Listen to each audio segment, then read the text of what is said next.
여러분 반갑습니다. 모두가 궁금해하는 세금 상식이란 타이틀로 여러분들과 함께 학습을 하고 있습니다. 지난 시간까지 저희는 김밥 천국에서 김밥 먹고 해야 되는 계산, 신용카드를 할 것인가, 현금 영수증 할 것인가 라는 차이점, 예비사업자라면 선택해야 되는, 반드시 선택해야 되는 법인사업자 혹은 개인사업자, 개인사업자 중에서도 일반 과세자와 간이 과세자를 선택했을 때 어떤 차이가 있는지에 대해서 살펴보셨고요. 이어서 사업자 등록증과 사업자 등록번호에 대해서 세부적인 내용에 대해서 정리를 했었습니다. 이번 시간은 바로 네 번째 시간, 경비영수증에 대한 이해입니다. 흔히 경비영수증이라는 말보다 세법상의 적격증빙이라는 표현을 더 많이 쓰게 되는데, 우리가 지출을 했을 때 지출한 걸 어떤 방법을 했을 때 이걸 제대로 지출을 증명하고 지출을 비용으로 인정을 받을 수 있느냐, 경비로 인정을 받을 수 있느냐에 관련된 내용입니다. 제가 세법 관련 혹은 실무 관련 업무를 보시면서 가장 많이 하는 질문 중에 대표적인 내용이 바로 이 적격증빙이다 라고 얘기 드릴 수 있고요. 자, 나는 적격증빙에 대해서 조금 알고 있다, 잘 모르지만 관심이 있다, 뭐 상관없습니다. 적격증빙에 대해서 알고 싶은 마음이 조금이라도 있다면 지금 이 강의에 집중해 주시면 분명히 도움이 될 것입니다. 자, 준비되셨다면 여러분들 함께 시작해 보도록 하겠습니다. 자, 먼저 경비영수증, 도대체 경비영수증이 무엇을 의미하는지, 무엇을 우리가 경비영수증이라고 하는지 살펴보도록 하죠. 일반적인 경비영수증은 기업의 업종이나 규모에 따라서 달라질 수밖에 없습니다. 자, 예를 들어 수입결의서 혹은 지출결의서, 자금일보, 이런 항목들에 따라서 돈이 들어오거나 돈이 나가는 것을 정리를 해놓게 됩니다. 그런데 이러한 수입결의서 혹은 지출결의서, 자금일보 같은 서류들은 과거에 수기 작성에서 많이 작성하던 장부고요. 현재는 수기 작성에서 벗어나서 전산 시스템으로 작성이 되죠. 더군다나 이 전산은 최근에는 AI, 빅데이터, 말만 들어도, 단어만 들어도 가슴 울렁거리고, 어쨌거나 과거에 수기로 작성하고 단순 전산 작업을 하던 것을 현재는 회계 프로그램이 AI 기반으로 해서 자동 기장을 하게 됩니다. 여러분들이 향후에 자동 기장에 대한 내용은 저희가 추가적인 학습을 통해서 한번 살펴보도록 하고요. 실질적으로 전산 시스템 자체도 모든 기업들이 다 도입을 하는 것이 쉽지는 않습니다. 기업 규모가 일정 이상의 경우에 많이 도입을 하게 되고요. 영세 자영업자들까지 이 전산 시스템을 도입을 해서 모든 것을 자동 기장을 한다라는 데는 분명한 한계가 있다라고 생각은 합니다. 소규모 기업들이 경비 처리를 하기 위해서 그러면 반드시 챙겨야 될 서류가 있는데 과연 그것이 어떤 것이냐, 이 내용을 우리는 핵심적으로 한번 살펴보도록 하겠습니다. 우리가 일반적인 경비 처리를 위해서 반드시 챙겨야 되는 서류, 같이 데리고 다녀야 되는 서류, 그걸 우리는 적격증빙이라는 표현을 쓰는데요. 일반적으로 경비로 사용을 했다, 그 경비로 인정을 받기 위한 제대로 된 서류다, 그걸 우리는 적격증빙이라고 하고요. 적격증빙, 제대로 된 서류 이외에 그 밖의 정빙, 이렇게 종류를 나누어서 살펴볼 수 있는데, 일반적인 적격증빙이라고 하는 건 네 가지의 종류로 나뉘어서 얘기할 수 있습니다. 세금계산서, 신용카드, 현금영수증, 계산서인데요. 실질적으로 우리 소비자들 누구나 사용하는 일반적인 증빙, 우리도 마찬가지죠. 저도 마찬가지입니다. 제가 어떤 돈을 썼을 때 지출을 증명하는 가장 기본적인 방법이 신용카드 영수증을 받거나 현금 영수증을 받는 것인데, 기업 입장에서는 이러한 신용카드와 현금 영수증 이외에 세금 계산서나 계산서라는 것이 있습니다. 세금 계산서와 계산서 차이점은 부가가치세가 있는 것은 세금 계산서이고 부가가치세가 없는 것은 계산서인데요. 부가가치세가 발생하는 과세사업장에서 발행해주는 증빙서류를 세금 계산서라고 하고, 부가가치세가 없는 면세사업장에서 발행해주는 증빙서류를 계산서라고 합니다. 자, 일단 이 네 가지를 적격증빙이라고 한답니다. 그러면 이 네 가지의 적격증빙이 있다면 그 밖의 증빙은 어떤 것이냐? 보편적으로는 간이영수증, 금전 등록기라는 것이 있는데, 간이 영수증은 우리가 일반적으로 식당에 가서 밥을 먹고 나면 많이 볼 수 있는 이렇게 생긴 영수증입니다. 말 그대로 간이 영수증은 간인데요. 보면 공급자 정보가 나옵니다. 누가 판매했는지는 나오는데 매입자, 공급 받은 자 정보가 나타나지 않는 것이 간이 영수증의 특징이고요. 금전 등록기라고 하는 건 일반 우리 편의점 이런 데서 받을 수 있는 작은 영수증, 마트에서 받을 수 있는 일반적인 종이로 된 일반 영수증을 말합니다. 이러한 간이 영수증이나 금전 등록기는 앞에 얘기한 대로 경비 처리를 하기 위해서 받을 수 있는 적격 증빙은 아니다. 다만 일반적으로는 받을 수 있을 때 증빙으로 활용할 수는 있습니다. 그 차이점은 지금부터 자세히 살펴보도록 하죠. 적격 증빙과 그 밖의 증빙의 가장 큰 차이는 바로 이건데요. 우리가 적격 증빙을 지출 증빙이라고 얘기를 한다면 그 밖의 증빙은 대표적인 내용 특성 중에 하나가 뭐냐면 국세청에 자동으로 등록되지 않는다라는 표현을 합니다. 무슨 말이냐면 우리가 지출 증빙으로 활용할 수 있는 이 네 가지의 적격 증빙은 내가 따로 관리를 하지 않더라도 세금계산서 발행을 하거나 계산서나 신용카드, 현금 영수증을 발행을 하게 되면 이 내용은 이 지출 내역은 국세청에 자동으로 등록이 됩니다. 내가 별도로 챙기지 않아도 지출 증빙으로 자동으로 활용할 수 있다라는 거고요. 반면에 적격 증빙에 해당하지 않는 이 그 밖의 영수증인 그 밖의 증빙인 간이 영수증이나 금전 등록기의 경우는 우리가 지출했을 때 지출하고 경비로 쓰고 간이 영수증을 받거나 금전 등록기를 받았을 때 그 내용은 국세청에 자동으로 등록되지 않는다. 이걸 반대로 말하면 이 아이들은 꼭 챙기셔야 내가 꼭 받아두셔야 경비로 처리를 할 수 있다라는 겁니다. 자, 잘못된 생각은 적격 증빙은 경비 처리가 되고 적격 증빙이 아닌 간이 영수증이나 금전 등록기한 영수증은 경비 처리가 되지 않는다라고 오해하시는 분들이 많습니다. 아닙니다. 자, 그 내용은 지금부터 한번 살펴보도록 하죠. 다만 다음 내용으로 넘어가기 전에 우리가 일반적으로 지출 증빙할 수 있는 이런 많은 영수증들 중에 적격 증빙도 있고 그렇지 않은 것도 있다. 과연 그 차이가 무엇인지 정도는 데리고 다음 내용으로 넘어가도록 하겠습니다.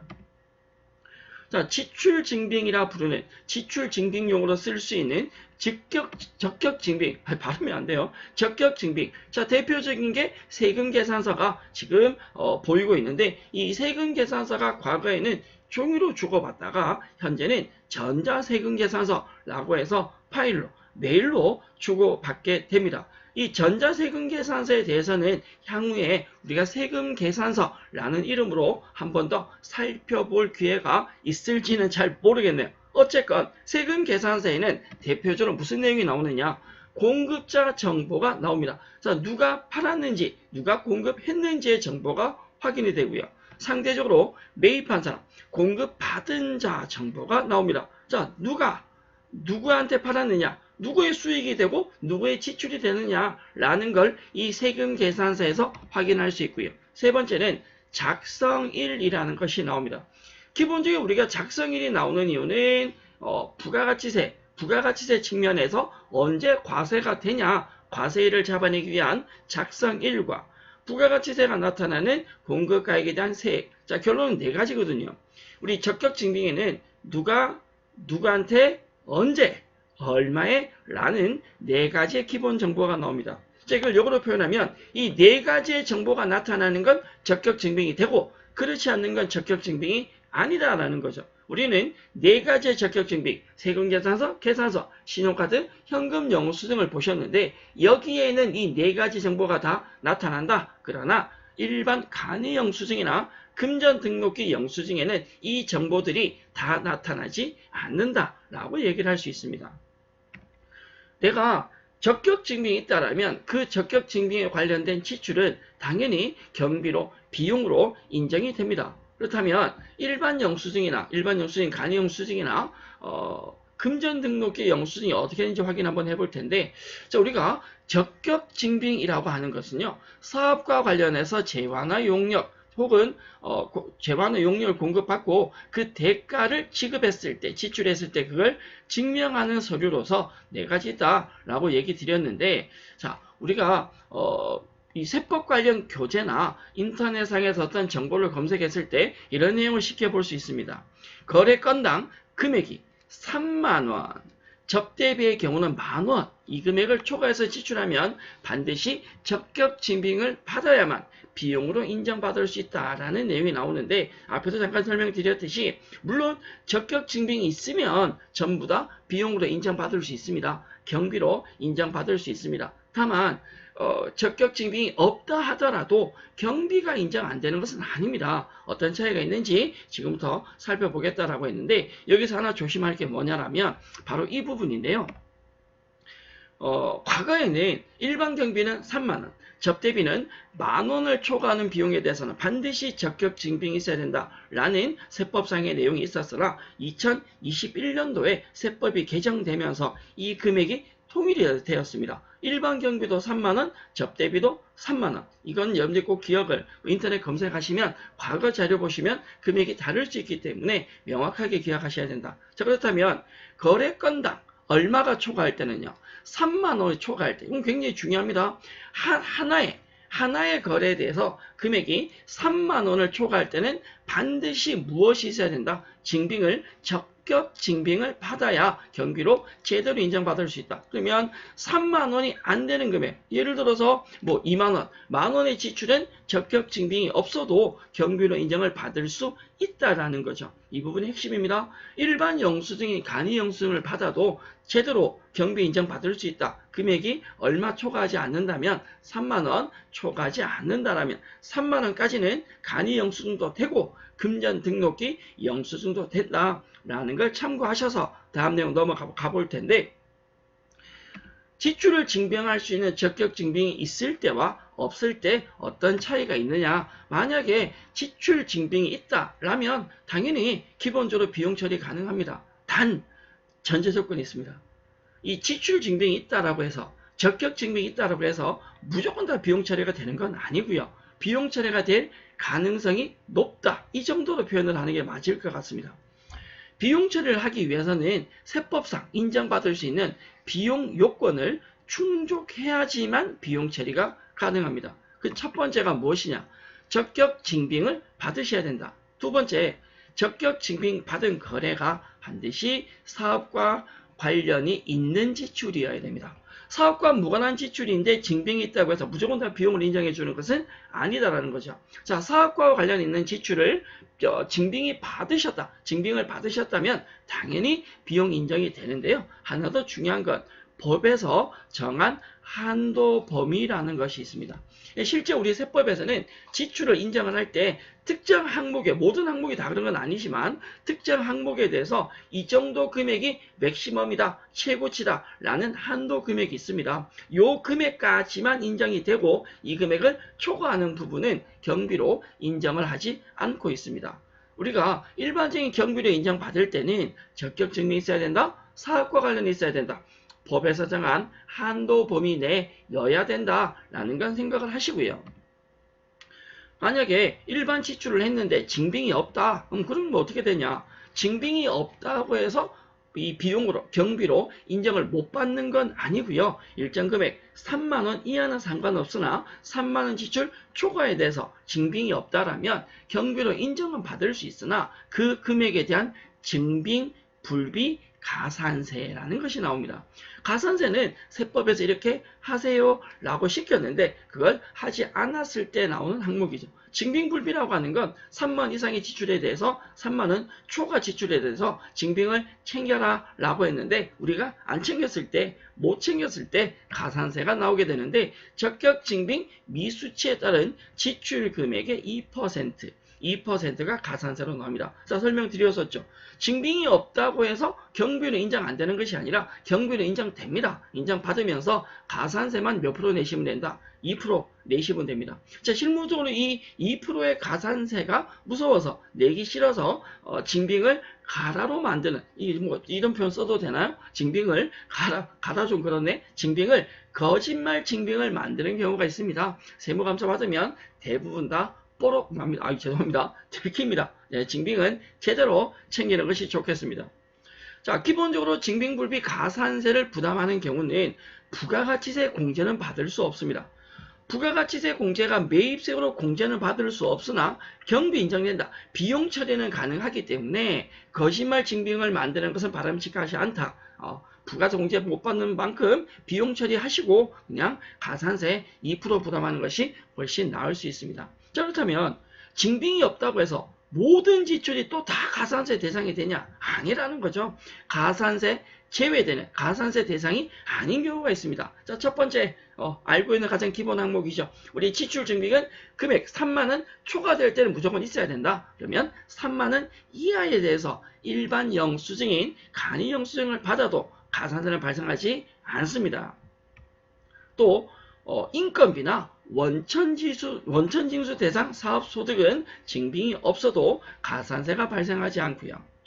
경비 등 송금명세서, 우리가 일반적으로는 증빙이 있어야 하지만 일반 경비나 특정 항목에 대해서는 송금명세서, 우리가 계좌이체를 했다라는 그와 같은 내용의 송금명세서만 제출해도 인정해주는 경우가 있습니다. 인터넷 쇼핑이나 부동산 임대에 관련된 경우는 경비 등 송금명세서만 제출하더라도 이걸 적격 증빙으로 인정을 해서 가산세 대상에서 제외를 한다. 그러면 증빙이 없다고 해서 모든 것이 다 가산세를 발생하는 것이 아니라 가산세 낼 대상이 이만큼, 가산세 대상이 아닌가 이만큼 이걸 나누어서 정리를 해야 된다라는 거죠. 마지막으로 세금이나 보험료, 통행료, 연체이자, 택시, 운송, 용역, 농어민과의 직거래, 직접 거래한 경우도 가산세 대상에서 제외하고 있습니다. 가산세 대상이 아닌데도 불구하고 임의로 우리가 가산세를 반영을 해서 세금을 납부한다. 그건 혼나지는 않습니다. 그러나 불필요한 가산세가 되니까 되지 않는 가산세 제외 대상이 되는 건 정리해둘 필요성이 있고요. 조금 더 살펴보도록 하죠. 자, 우리가 추가적으로 경비라고 얘기할 때 가장 많이 받는 질문 중에 하나가 뭐냐면 경조사비라는 게 있는데 기업 입장에서는 경조사비가 굉장히 지출이 많습니다. 네, 횟수도 많고 금액도 많아지고 있는데 이 경조사비를 크게 두 가지로 복리후생비와 접대비로 나뉘었을 때 한도가 있느냐. 우리 경비는 일정 한도까지, 세법에서 정한 한도까지는 경비로 인정받을 수 있으나 그걸 초과한 부분은 공제가 안 된다라고 했는데요. 복리후생비의 경우는 사회 통념상 타당한 범위라는 내용이 세법에 있으나 일반적으로 한도는 없다고 봅니다.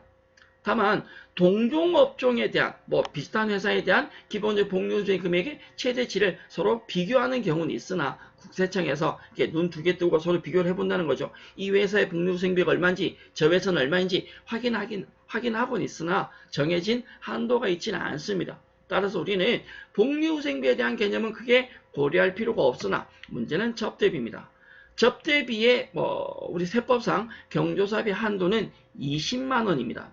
20만 원까지는 경비 처리가 되고 그 초과 금액에 대해서는 경비 처리를 하지 않는다. 이 세법대로 본다면 거래처에 대한 접대비는 무조건 20만 원까지만 써라 라는 건데 대부분 기업들이 초과하는 경우도 많죠. 그래서 20만 원까지는 경비 인정을 받고 초과되는 부분은 경비로 인정을 받지 못하고 있습니다. 저희 경비영수증인 적격증빙에 대해서 살펴보고 있는데 지출증명 미수치 특례 대상 거래라는 것이 있습니다. 자, 지출증명, 다시 얘기해서 증빙을 받아야 하지만 증빙을 받지 않으면 가산세가 나오는데 그 미수치했을 때 증빙을 못 받았으니까 가산세 대상이 된다라는 조건에서 제외하는 대상 거래가 있다라는 거죠. 이 경우는 당연히 가산세가 발생하지 않습니다. 먼저 국가나 지방자치단체, 비영리 법인과의 거래에 대해서는 증빙을 받지 않더라도 가산세가 발생하지 않습니다. 단 이 경우가 수익사업과 관련된 부분이라면 증빙을 받으셔야 합니다. 금융보험업을 영위하는 법인과의 거래에서도 증빙 받지 않으셔도 가산세 발생하지 않고요. 국내 사업장이 없는 외국 법인과의 거래, 읍면지역에 소재하는 간이과세자로 신용카드나 현금영수증 가맹점이 아닌 사업자, 간단하죠. 예를 들어 조금 시골에 있는 슈퍼, 동네 슈퍼에 갔는데 그게 신용카드나 현금 영수증 가맹점이야. 그럼 신용카드 결제가 되고 현금 영수증 결제가 됩니다. 되는 곳에서 내가 아무런 증명을 안 받았다? 이 경우는 가산세가 나온다라는 거죠. 나는 그 가게에 가서 분명히 신용카드나 현금 영수증 거래를 하고 싶은데 그게 단말기가 없다라는 거죠. 하고 싶은데 할 수 없어. 그런 경우는 가산세 대상이 아니다. 신용카드, 현금 영수증, 가맹점이 아닌 사업자는 신용카드와 현금 영수증 거래가 불가능하다. 이 경우는 없어도 가산세 대상이 아닙니다. 소득세법 제120조에 따른 국내 사업장이 없는 비거주자의 거래와도 가산세 발생하지 않는다라고 생각하면 되는데 여기 나와 있는 지출, 증명, 미수치, 특례 대상 거래는요. 보편적으로는 첫 번째와 두 번째 금융보험업, 네 번째 이 정도가 실무적으로는 많이 발생하고 있습니다. 또한 재화나 용역의 공급이 아닌 경우에 해당하는 경우도요. 가산세가 발생하지 않습니다. 맞네요. 판매 장려금에서부터 기타 경우까지 한번 살펴볼 건데 첫 번째 판매 장려금요. 자, 법인이 거래처와 사전 약정에 의해서 지급하는 판매 장려금이 있다. 이 경우도 증빙이 없어도 가산세가 발생하지 않는데 법인세법에 명시된 내용입니다. 여러분들이 법인세를 공부를 하셨거나 향후에 추가로 법인세 학습을 하시게 된다라면 만나보실 내용에 해당하겠죠. 상품권 유통법인으로부터 상품권을 구입하는 경우도 가산세가 발생하지 않습니다. 이는 부가가치세법과 관련된 내용이고요. 일반적으로 포인트, 백화점이나 마트 등에서 포인트가 적립이 되고 그 포인트를 통해서 재화나 용료의 대가를 지급, 대신하는 경우도 가산세 대상이 아닙니다. 이 내용은 세법에 명시되진 않았는데요. 과거에 국세청에 서면 질의했을 때 국세청에 답변한 내용이라고 합니다. 기업에서 동문회나 학교에서 발간하는 회보 혹은 행사 등에 게재하는 광고비가 있다. 일반적으로 대학에서 축제를 하게 되면 그 대학 축제를 알리는 팜플렛을 만든다. 그러면 학교 주위에 업체들 사장님들한테 후원을 받고 광고를 작은 박스 광고를 하게 됩니다. 그러한 지출 비용 이 경우도 가산세 발생 대상이 아닙니다. 법인세법에 명시된 내용이고요. 법인이 고객에 지급하는 마일리지가 있고 그 마일리지 보상금을 처리하는 경우에도 역시 가산세 대상이 아니고 이 마일리지 부분도 포인트와 동일하게 국세청 서면 질의에서 확인된 내용입니다. 하도급 공사 시 길 지연으로 인한 지체 보상금이 발생했다. 우리가 공사에 대한 하도급을 주고 기본적인 길이 정해진 날짜에 공사가 완료되지 않아서 지체 보상금이 발생했을 때 이 역시 가산세 대상이 아니다. 법인세법에 명시된 내용이고요. 협회 회원 자격으로 납부하는 협회비나 조합비 등이 있을 때도 가산세 대상이 아닙니다. 자, 추가로 위약금을 지급하거나 급여와 관련된 비용, 경조사비, 자가운전 보조금 등도 증빙이 없다 하더라도 가산세 대상이 아니다 라고 얘기합니다. 실제로 우리가 경조사비를 지급을 하고 좀 이렇게 줄래? 쉽진 않죠. 사실은 경조사비 같은 경우는 결혼식이라면 갑자기 제가 단어가 기억이 안 나네. 제가 결혼한 지 너무 오래돼가지고. 결혼식을 하게 되면 청첩장이라는 걸 주고받게 되고요. 얼굴 빨개지려고 그래. 청첩장이나 혹은 부고를 받게 되면 부고문이 있습니다. 그런 것들도 우리가 복사하거나 캡처해서 가지고 있으면 증빙을 대신할 수 있는 용도로 활용할 수 있습니다. 자, 지금 보신 내용은 재화나 용역의 공급에 해당하지 않는 경우로서 이런 경우에 해당될 때는 증빙이 없어도 가산세가 발생하지 않는다라는 내용으로 정리를 할 수 있겠습니다. 자, 앞에 잠깐 설명드린 경비 등의 송금명세서 제출 대상입니다. 우리가 송금을 하고 송금명세서 작성을 했을 때 그걸 지출 증빙으로 적격 증빙으로 인정을 하고 가산세 대상이 되지 않는다라고 했는데 경비 등의 송금명세서 제출 대상도 가산세가 발생하지 않습니다. 자, 첫 번째, 간이과세서로부터 부동산 임대 용역 혹은 임가공 용역을 제공했다. 법인 거래가 아니고요. 법인과의 거래는 당연히 증빙이 있으셔야 되고 간이 과세자와 거래를 했을 때 이런 경우는 송금명세서로 대신할 수 있다. 간이과세자로부터 운수업을 영위하는 자가 운송 용역을 공급받았을 때 택시를 제외하고 간이과세자로부터 재활용 폐자원을 공급받은 경우도 송금명세서로 대체할 수 있고요. 항공법에 의해서 상업서류 송달 용역을 제공받은 경우 공인중개자의 중개수수료와 복권 판매 수수료를 지급한 경우 국세청장이 고시한 인터넷 PC통신이나 홈쇼핑에 따른 이 부분은 앞에서도 설명이 잠깐 됐었죠. 인터넷이나 PC통신에 따른 재화나 용역을 공급했을 때는 제대로 된 증빙 없이 송금명세서만으로 증빙을 대체할 수 있습니다.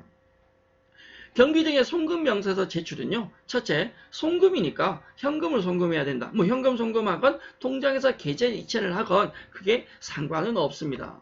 그리고 반드시 송금명세서라는 걸 작성하셔야 되는데요. 일반적인 송금명세서는 바로 뒤에 살펴볼 건데 우리가 송금했다라는 증빙 서류와 관련된 내용입니다. 최근에 받은 질문 중에 이런 질의가 있었습니다. 직원의 식대를 월 단위로 합산해서 결제한다. 예를 들어 우리가 3만 원이란 기준금액이 있을 때 이 안은 증빙이 없어도 된다라고 얘기를 했었죠. 저는 세법 잘 모르는데 제가 세법 관련 강의를 하니까 굉장히 많은 질문을 합니다. 굉장히 난감할 때가 개인적으로 상속에 대한 질문이나 증여에 대한 질문을 물으면 저는 꿀먹은 벙어리 저 잘 모르는데 상속이나 증여에 대한 질문이 아니라 이 정도 질문에 대해서 충분히 답변을 드릴 수 있을 것 같습니다. 직원의 식대를 그런 경우 많잖아요. 회사에 식당이 있는 것이 아니라 식대를 식당에 계속 지속적으로 먹는다. 이 경우에 매일매일 결제를 한다라면 금액이 3만 원이 안 되니까 일반 영수증만 있어도 증빙이 없이 경비다 인정받을 수 있다. 그런데 직원의 식대를 한 달 단위로 합산해서 결제를 한다라는 거죠. 그럼 당연히 금액이 3만 원이 넘겠죠. 이런 경우는 증빙이 있어야 되냐 없어도 되냐라는 질문을 받은 적이 있는데요. 당연히 증빙이 있어야 합니다.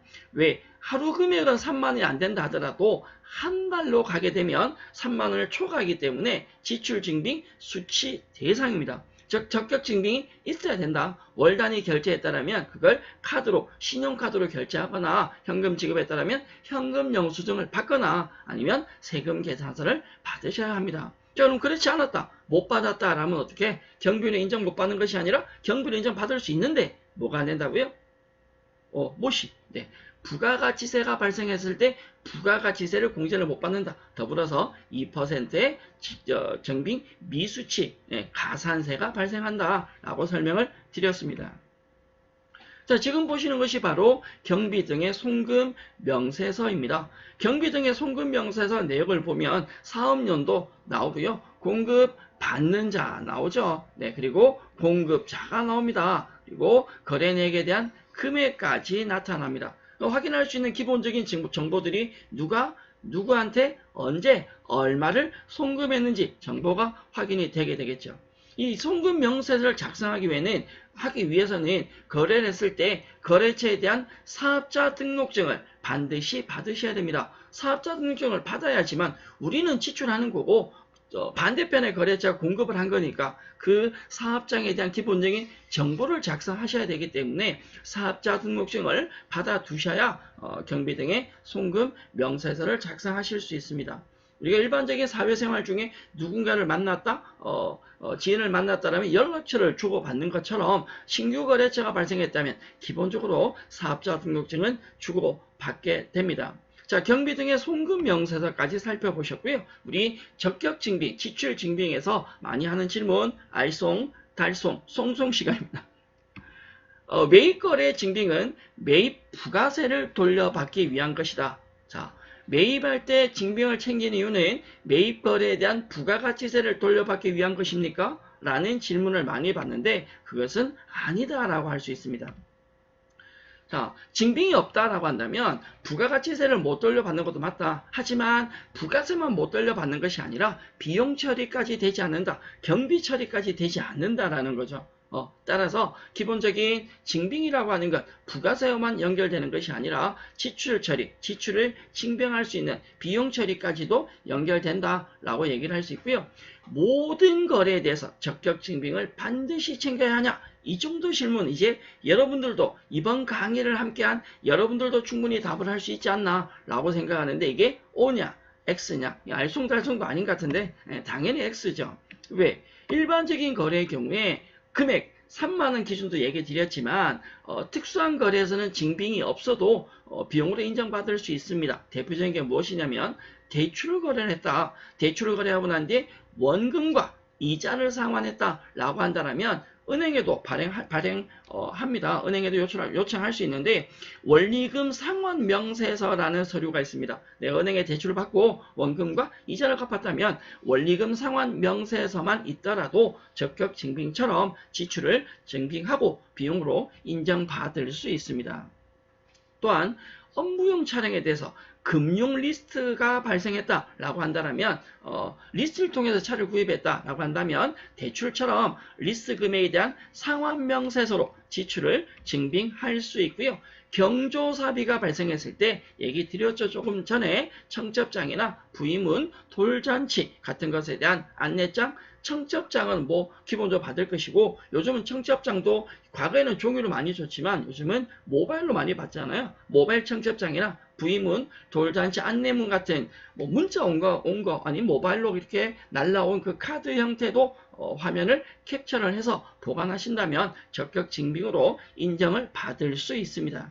참 좋은 세상이지 않습니까?